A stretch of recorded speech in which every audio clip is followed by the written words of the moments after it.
Vous m'appelez Maître et Seigneur, et vous dites bien car je le suis. Si donc je vous ai lavé les pieds, moi, le Seigneur et le Maître, vous devez aussi vous laver les pieds les uns aux autres, car je vous ai donné un exemple, afin que vous fassiez comme je vous ai fait. En vérité, je vous le dis, le serviteur n'est pas plus grand que son Seigneur, ni l'apôtre plus grand que celui qui l'a envoyé. Si vous savez ces choses, vous êtes heureux, pourvu que vous les pratiquiez. Jean 13, 17. Bonjour mes frères et sœurs, j'espère que vous allez bien grâce à Dieu, le Tout-Puissant, et au Seigneur Jésus-Christ. Hier soir, Dieu a mis dans mon cœur de me lever très tôt ce matin, aux alentours de 5 heures, afin de vous révéler le mystère du royaume des cieux concernant la grandeur selon la parole de Dieu. Pour beaucoup de personnes, être quelqu'un de grand signifie être respecté, posséder une belle maison, rouler dans une belle voiture, ou encore exercer un travail respectable et distingué.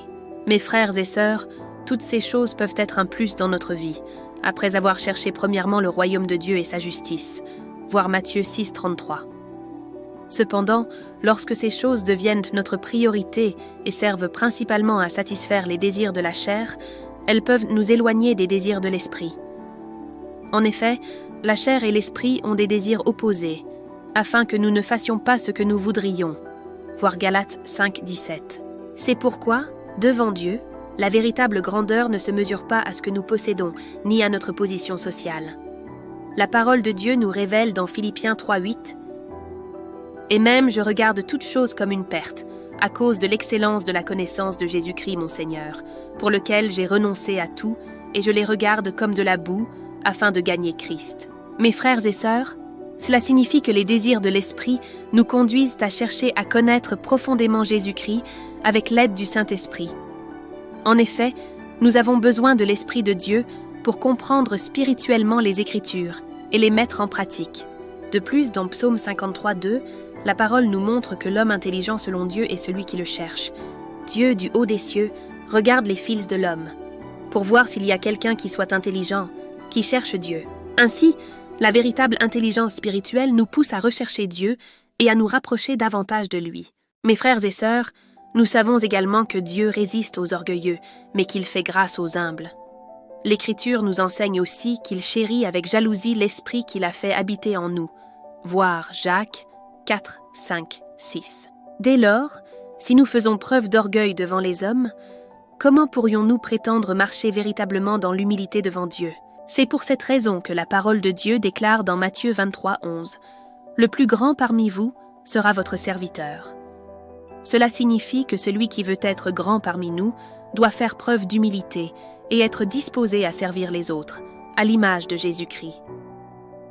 Jésus, bien qu'étant Seigneur et Maître, nous a lui-même donné l'exemple en lavant les pieds de ses disciples. La véritable grandeur selon Dieu ne consiste donc pas à dominer les autres, mais à les servir. Mes frères et sœurs, cependant, pour vivre ainsi, nous avons besoin du véritable amour que l'Esprit de Dieu produit en nous. Sans cet amour, il nous est impossible de servir véritablement notre prochain comme Dieu le désire. C'est pourquoi il est écrit « Tu aimeras ton prochain comme toi-même » voir Marc 12, 31. Or cet amour grandit lorsque nous demeurons dans la présence de Dieu et dans sa parole. Comme il est écrit « Que ce livre de la loi ne s'éloigne point de ta bouche. Médite-le jour et nuit, pour agir fidèlement selon tout ce qui y est écrit. » Voir Josué 1, 8. Par ailleurs, la parole de Dieu nous révèle les caractéristiques de cet amour. Il est patient et plein de bonté. Il n'est point envieux, il ne se vante point et ne s'enfle point d'orgueil. Il ne fait rien de malhonnête. Il ne cherche point son intérêt. Il ne s'irrite point. Il ne soupçonne point le mal. Il ne se réjouit point de l'injustice, mais se réjouit de la vérité. Il excuse tout, croit tout, espère tout et supporte tout. Voir 1 Corinthiens 13, 4, 7. Nous comprenons donc par l'Esprit que servir véritablement les autres demande de l'humilité, mais également un amour sincère qui ne cherche pas son propre intérêt. Mes frères et sœurs, Dieu m'a permis de partager avec vous ce mystère de la grandeur selon sa parole, afin que chacun de nous soit renouvelé intérieurement. En effet, le Dieu que nous adorons regarde également les intentions du cœur, comme nous pouvons notamment le constater dans l'histoire d'Abimélec et de la femme d'Abraham, voir Genèse 21, 1-11. Ainsi, il ne suffit pas seulement d'accomplir extérieurement de bonnes actions. nous devons également nous demander avec quelles intentions nous les accomplissons. Est-ce pour être vus et honorés par les hommes, ou véritablement pour servir Dieu et notre prochain? Mes frères et sœurs, chacun de nous devrait donc s'examiner lui-même, afin de voir s'il agit véritablement selon la volonté de Dieu. La grandeur selon Dieu n'est pas de chercher à être au-dessus des autres, mais de devenir leur serviteur dans l'humilité, l'amour et le dévouement, à l'image de Jésus-Christ.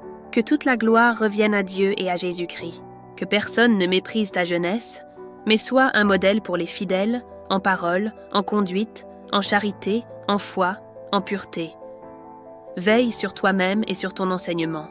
Persévère dans ces choses, car, en agissant ainsi, tu te sauveras toi-même, et tu sauveras ceux qui t'écoutent. 1 Timothée 4, 12, 16.